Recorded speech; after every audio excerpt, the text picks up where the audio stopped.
Bro, lu dulu waktu muda, waktu masih sekolah, nakal nggak sih? Ada dari lo yang nanya gini. Jawabannya, nakal bro. Sejak SD sampai kuliah, gue nakal banget. Tapi, kenakalan yang gue lakuin, justru menurut gue, jadi hal yang banyak membantu hidup gue jadi lebih baik. Gini tutorialnya bro. Saat nakal, pegang teguh 3 prinsip ini. Prinsip nakal pertama, gue nggak mau rugi karena kenakalan yang gue lakuin. Karena udah sampai nakal, gue harus untung. Gue nggak pernah mau bolos sekolah, cuma buat nongkrong sambil rokok-rokokan sama temen. Udah dihitung absen, dicariin guru, dimarahin orang tua, uang jajan habis buat beli rokok, badan sakit pula. Rugi semua kan? Gue gak mau juga bolos cuma buat sekedar main di rental PS atau tempat main game.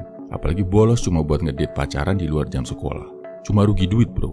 Kalau harus nakal bolos, gue bolosnya harus sambil cari duit. Waktu SD, gue bolos buat bikin mainan guntingan pemain bola, habis itu dijual ke teman-teman. Kadang-kadang, bolos ngambil mainan di suatu tempat, terus dijual lagi dengan harga lebih tinggi. Udah ngelanggar aturan bolos, ngelanggar aturan gak boleh jualan pula. Waktu SMP, gue nakal lagi, bikin jasa ngerjain PR buat teman-teman gue.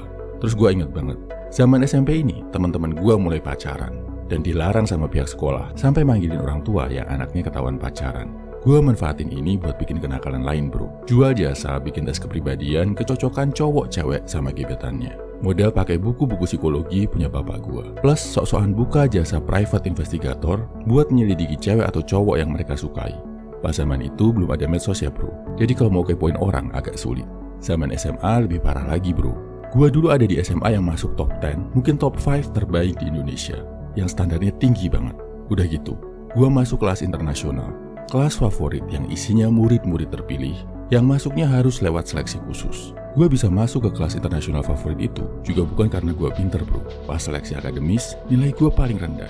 Tapi pas wawancara, gue berhasil meyakinkan pewawancara gue kalau gue punya mimpi besar, pengen kuliah sampai luar negeri dan pengen mengamalkan ajaran-ajaran dari guru-guru di sekolah ini ke sebanyak-banyak mungkin orang.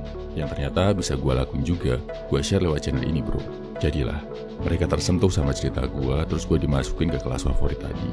Tapi walaupun gitu, gue tetap nakal bro. Tetap malas masuk sekolah, apalagi ikut les tambahan. Gak pernah sama sekali. Padahal, 99% teman gue masuk sekolah dari jam 5:30 pagi, pulang ikut les sampai jam 6 sore, malamnya masih belajar. Gue bolos itu gak cuma 1-2 jam pelajaran, tapi bisa berhari-hari, bahkan pernah berminggu-minggu. Masuk kelas 12, tiada hari tanpa bolos. Kalaupun masuknya siang jam 11, gak bawa tas, karena tas dan semua buku pelajaran selalu gue tinggal di kelas. Pas masuk pintu gerbang, pura-pura sedang dari luar fotokopi berkas. Waktu bolos ngapain? Cari duit bro. Gue dulu bikin konten-konten website dan blog terus dimonetize pakai AdSense. Bolos ke warnet tapi buat cari duit bukan buat mesosan. Kadang ke warnet buat bantu bapak nawar-nawarin jualan lukisan ke kliennya. Kalau anak SMA kebanyakan main ke SMA lain buat tawuran, bikin onar atau godain cewek, gue main ke SMA lain, menyusup ke perpustakaan. Terus gue nge-copy file-file digital perpustakaan mereka. Gue terjemahin ke bahasa Inggris, gue tulis ulang buat dijadiin konten website yang berujung AdSense dan cuan. Nah, duit dari AdSense ini bisa bantu gue buat lanjut kuliah S1 ke luar negeri. Dimana dari hampir 700-an teman seangkatan gue waktu SMA, cuma 2 orang, salah satunya gue, yang bisa langsung lanjut kuliah ke luar negeri setelah lulus SMA. Pokoknya buat gue, kalau nakal harus untung. Jadi bro, kalau lo mau nakal, paling gak lo harus untung dari kenakalan itu. Jangan cuma dapat kesenangan sesaat, terus habis itu malah sengsaranya berujung panjang. Sayang banget bro. Prinsip nakal kedua, ini gak kalah pentingnya. Namanya mitigasi risiko kenakalan. Lo sebelumnya udah persiapan duluan, jadi kalaupun kenakalan lo terbongkar, lo bisa dapetin hukuman seringan-ringannya. Gue dulu, hormat banget, perhatian banget sama guru di kelas. Kalau ngomong ke guru sopan, dibilangin gak bantah. Selalu ngerjain tugas dengan baik walau sering bolos. Gue tahu, ini wajib banget dilakuin kalau mau nakal dengan aman. Akibatnya, waktu ketahuan nakal pun hukumannya ringan. Pas dimarahi, gue gak marah balik tapi diem dan nunjukin wajah menyesal. Udah gitu, gue jelasin kondisi gue. Butuh duit, punya tujuan kuliah ke luar negeri dan sebagainya. Jadi guru-guru tadi luluh bro, hukumannya paling cuma ditegur.